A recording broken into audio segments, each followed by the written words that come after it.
భద్రాద్రి కొత్తగూడెం జిల్లా మణుగూరు ఆత్మీయ సమ్మేళనంలో పినపాక మాజీ ఎమ్మెల్యే పాయం వెంకటేశ్వర్లు కీలక వ్యాఖ్యలు చేశారు.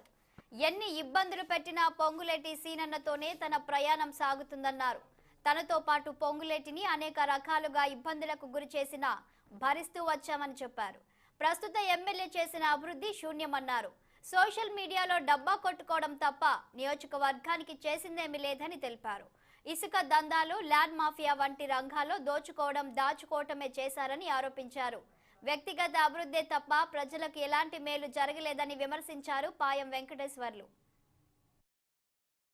मुख्यमंत्री मोदी जी देते हैं, तेलंगाना भी उनकी प्राथमिकता में बहुत आगे, और जिस तरह से खम्मम में डेवलपमेंट हो रहा है, नेशनल हाईवे बन रहे हैं, और आज मैं कह सकता हूँ लगभग 8,000 करोड़ के हाईवे आपके खम्मम में यहाँ पर बन रहे हैं।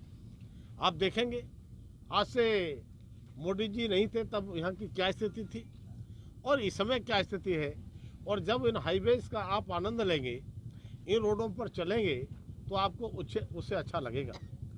मैंने अभी अधिकारियों के लिए NHAI के सारे अधिकारी यहाँ पर हैं, PD से भी मेरी बात हुई थी। ఇలా నేను కందాల ఉపేందర్ రెడ్డి గారిని అడుగుతా ఉన్నా, దయచేసి కేసీఆర్ ప్రభుత్వం ద్వారా మీరు మంజూరు చేయించిన నిధులు ఏమైనా ఉంటే మేము కూడా వస్తాం, మీరు కొబ్బరికాయ కొడతాం, మేము చప్పట్లు కొడతాం. ఇలా ఎక్కడో పెళ్లి అయితే అంటే ఆ ఇంటి ముందు పోయి డ్యాన్స్ చేసినట్టు కేంద్ర ప్రభుత్వం, నరేంద్ర మోడీ గారి ప్రభుత్వం ఇచ్చినటువంటి రోడ్ల దగ్గర వచ్చి కొబ్బరికాయలు కొట్టి అబాస్ పాలు కాకండి శాసనసభ్యులు గారు. రెండవది, పాలేరు అసెంబ్లీలో ఇప్పటి వరకు మీరు చేసినటువంటి రాష్ట్ర ప్రభుత్వం ద్వారా మీరు చేసినటువంటి అభివృద్ధి ఏందో చెప్తే అందరం కూడా సంతోషిస్తాం. చాలా కాలంగా మరి ఆ వరంగల్ క్రాస్ రోడ్లో ఎదిలాపురంలో 100 పడకల ఆసుపత్రి వస్తే బాగుంటుంది.